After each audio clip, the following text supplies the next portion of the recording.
Pak Ustaz, berapa lamakah masa yang perlu kita peruntukkan untuk berzikir berdasarkan buku yang Ustaz tulis, Wirid Rasulullah pagi dan petang? Dan perlukah kita baca setiap satu zikir yang terkandung dalam buku tersebut? Ini pertanyaan dari seorang datuk. Buku Ustaz cukup tersebar luas, wirid pagi dan petang. Cuma yang saya ingin tahu, Pak Ustaz, perlukah saya baca semua satu demi satu?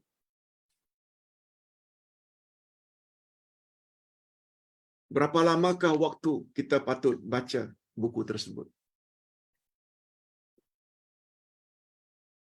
Hadirin dan hadirat, panduan secara umum,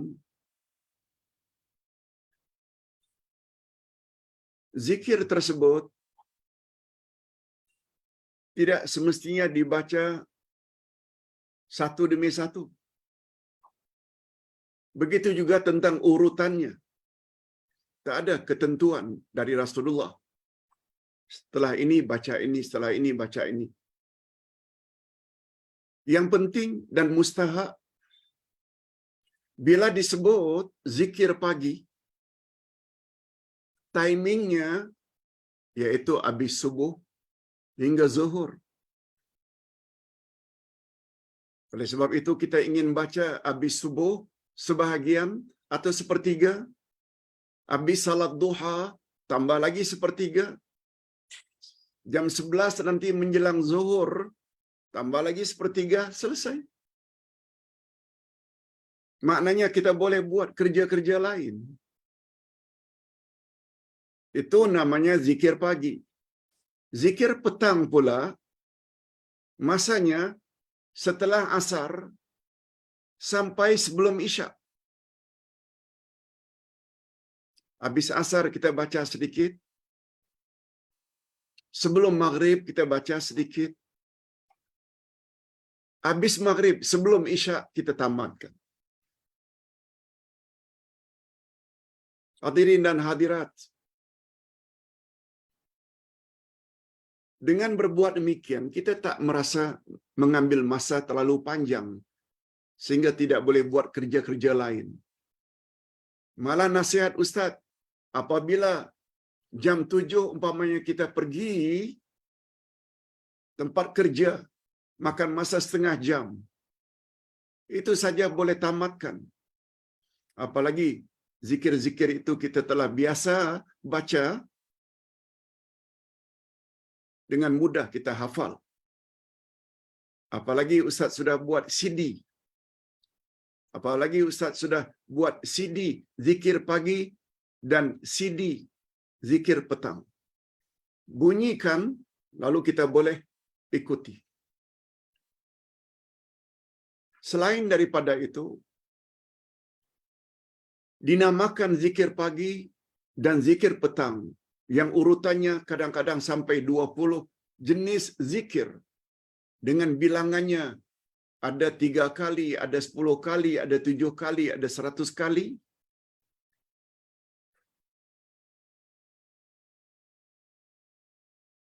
Kita kena ingat apa yang Allah Subhanahu Wa Taala sebut dalam Al-Quran. Allah tidak memberatkan manusia kecuali apa yang dia termampu. Al-Baqarah 286. Surat Ad-Dukhan atau At-Taghabun ayat 15. Ittaqullaha mastata'tum. Bertakwalah kamu apa yang kamu termampu. Mungkin pada hari ini kita baca lengkap, esok sebahagian daripadanya, esok sebahagian daripadanya. Maksudnya tidak senantiasa kita tamat keseluruhannya. Kita kena ingat bahwa itu hanya sunat. Bila kita ada masa lapang, bacalah banyak-banyak. Bila kita sedang busy, sibuk, bacalah 2/3 atau 1/3 daripadanya. Semuanya boleh.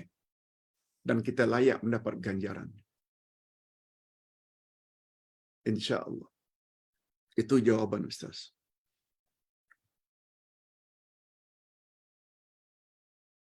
Pak Ustaz,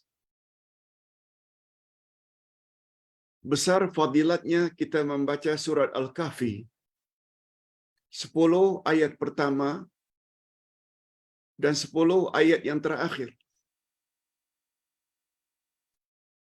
Rasulullah sallallahu alaihi wasallam pernah bersabda, siapa yang mengamalkan bacaan tersebut, dia akan dilindungi oleh Allah daripada Dajjal akhir zaman. Pertanyaannya, macam mana cara membacanya, Pak Ustaz? Nah, membaca 10 pertama surat Al-Kahfi, hendaklah diawali dengan isti'azah dan basmalah. A'udzubillahi minasyaitonirrajim. Bismillahirrahmanirrahim. Alhamdulillahilladzi anzala ala abdil kitab wa lam yaj'al lahu 'iwaja qayyima liyunzira ba'san syadidan min ladun. Seterusnya sampai 10 ayat. Awalilah dengan a'udzubillah dulu, kemudian bismillahirrahmanirrahim. Adapun 10 ayat terakhir surat Al-Kahfi cukup disambung dengan bismillahirrahmanirrahim tanpa a'udzubillahi minasyaitonirrajim. Sebab a'udzubillah hanya perlu dibaca pada permulaan membaca Quran saja. Sebagaimana firman Allah pada ayat 98 dari surat An-Nahl. Wa idza qara'tal Qur'an fasta'iz billahi minasyaitonir rajim. Apabila kamu mula-mula membaca Al-Quran, awalilah dengan a'udzubillahi minasyaitonir rajim. Oleh sebab itu, untuk menyambungnya nanti dengan ayat lain atau surah lain, cukup dengan bismillah. Begitu panduan. Wallahu a'lam. Pak Ustaz, kakak sepupu saya meninggal dunia 2 tahun yang lalu. Dia tergolong orang yang mampu untuk naik haji. Tergolong orang yang mampu. Tapi setelah beliau meninggal dunia, 2 orang anaknya sakit. Sakit kuat. Sakit kronik. Jadi duit peninggalan Allah yarham banyak digunakan untuk merawat anaknya. Dan anaknya 2 orang sangat tenat sakitnya sampai dipotong kakinya sehingga mereka tidak mampu untuk menghajikan ibunya. Pertanyaan, bolehkah menurut syarak saya buat badal haji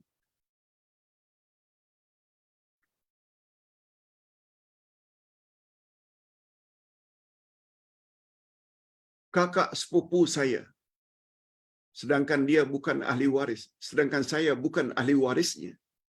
Pertanyaannya itu. Boleh tak? Jawabnya boleh. Jawabnya boleh. Orang yang buat badal haji untuk seseorang tak semestinya datang dari ahli keluarga dekatnya. Tak semestinya datang daripada ahli warisnya. Boleh siapa-siapa.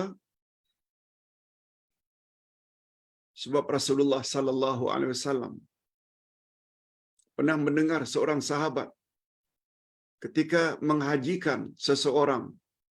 Ketika dia haji, dia sebut, labbaik Allahumma syubrumah hajjan. Ya Allah, aku haji untuk syubrumah.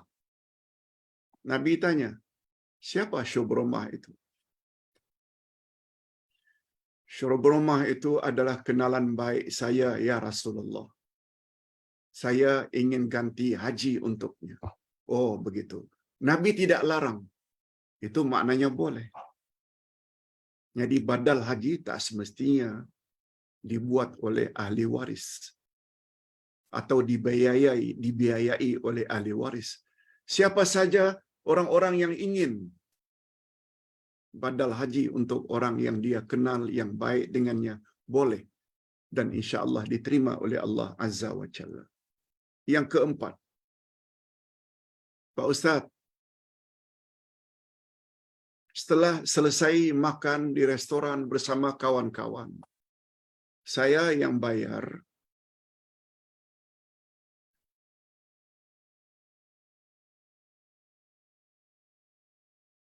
Lalu kawan saya nasihatkan saya, berilah tips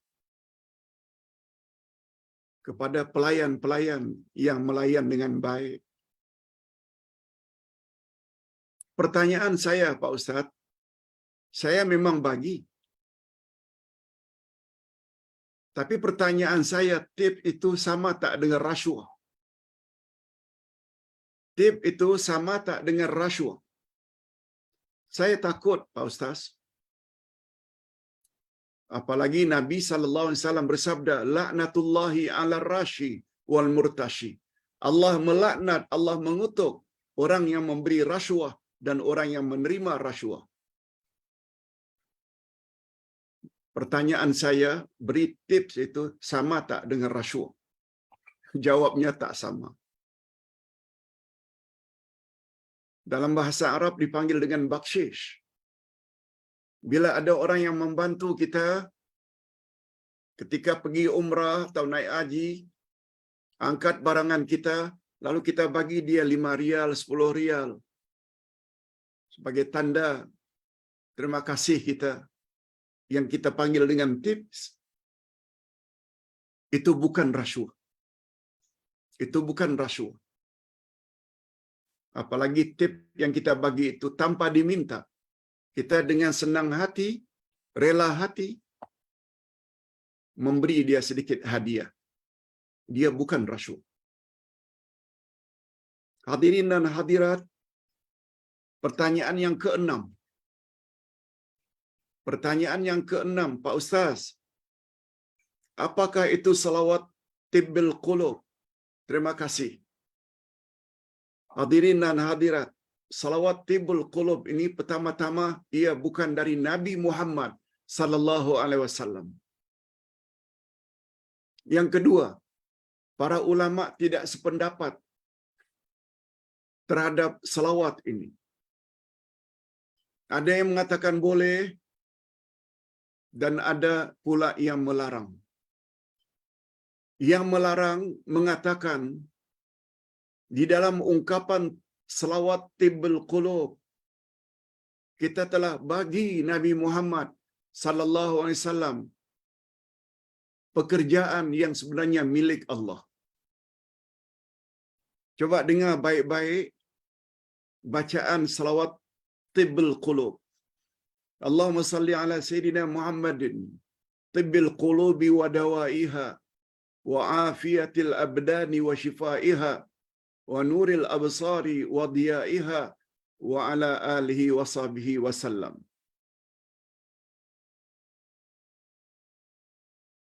Coba dengar terjemahannya. Ya Allah, limpahkanlah rahmat kepada baginda Nabi Muhammad sallallahu alaihi wasallam yang dengan obat dan penyembuhan hati, penyihat dan penyelamat badan, cahaya dan sinar penglihatan, dia limpahkan kepada keluarga, dan limpahkanlah kepada keluarga dan sahabat-sahabatnya, dan berilah kesejahteraan. Kata ulama yang melarang, selawat ini seolah-olah kita beri kepada Nabi Muhammad pekerjaan menyembuhkan penyakit, merawat pesakit, mengobati penyakit, menyembuhkan orang yang sakit, menyihatkan orang yang sakit. Padahal semuanya itu adalah kerja-kerja Allah. Rububiyah milik Allah. Sebagaimana firman Allah dalam doa salah seorang Rasulullah, wa idza maridtu fahuwa yashfin. Bila aku sakit, dialah, yakni Allah, yang menyembuhkan aku. Nah sekarang di dalam salawat tersebut, pekerjaan menyembuhkan itu kita berikan kepada Nabi Muhammad. Itu sebabnya ulama yang melarang mengatakan di dalam selawat itu ada unsur syirik. Sebab kita telah beri kepada Nabi Muhammad kuasa menyembuhkan. Pada Ustaz bila ditanya, Ustaz cenderung pendapat yang mana satu? Ustaz cenderung pada pendapat yang melarang. Sebab Nabi Muhammad sallallahu alaihi wasallam bersabda, hindarkan olehmu dari perbuatan syirik walau sebesar kaki semut. Maknanya kecil macam mana pun syirik itu kita mesti jauhi. Sedangkan orang yang mengatakan boleh, mereka tafsirkan dengan tafsir yang menunjukkan kebolehannya. Wallahu a'lam. Tapi Ustaz sangat takut. Apalagi sampai menganjurkan. Bukan saja jangan dibaca, malah jangan share pada orang lain. Salah-salah kita dapat dosa jariah bila orang itu mengamalkannya. Wallahu a'lam. Dan yang terakhir, yang ketujuh. Pak Ustaz, kawan saya minta supaya saya tanyakan kepada Ustaz tentang seorang isteri yang ditalak.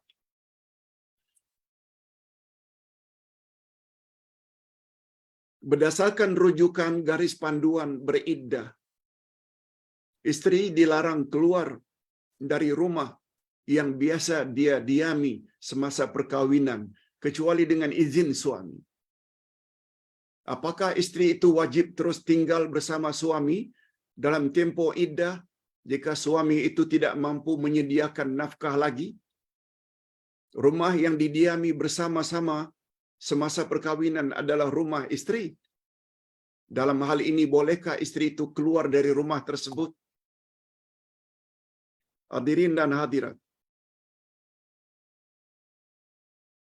apabila isteri itu sudah dicerai oleh suaminya, apalagi dalam talak rajai, talak yang boleh rujuk, talak satu atau talak dua, memang Islam galakkan sangat supaya isteri itu tinggal di rumah tersebut, jangan keluar.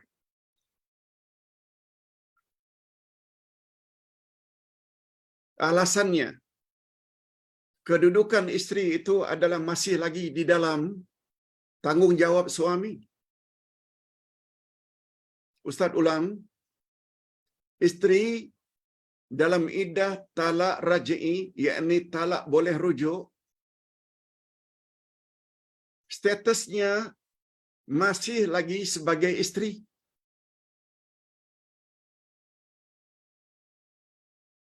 Dia berhak mendapat nafkah dari suaminya, tempat tinggal, dan isteri tidak boleh keluar rumah kecuali dengan izin suami. Dan isteri dalam talak rajai boleh bersolek untuk suaminya dengan harapan mudah-mudahan suaminya kembali kepadanya. Jadi tujuan wanita tersebut dalam iddah jangan keluar rumah dengan harapan supaya mereka boleh rujuk. Kecuali jika wanita yang ditalak itu telah melakukan dosa-dosa besar. Nah, ketika itu suami boleh suruh isteri tersebut keluar dari rumah tersebut. Kalau ternyata dan ada bukti dia telah melakukan perkara-perkara tak senonoh dengan lelaki lain.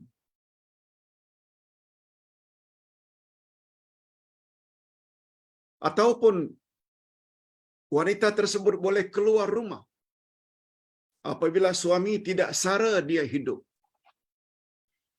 Atau bila dia tinggal di rumah tersebut boleh mendatangkan mudarat atau bahaya. Itu ada pengecualian. Oleh sebab itu, rujukan yang dibaca oleh penanya ini yang dikeluarkan oleh pihak JAKIM dengan panjang lebar. Ustaz sudah baca, dah betul lah itu. Boleh diikuti. Ini dulu yang dapat Ustaz sampaikan, mudah-mudahan ada manfaatnya.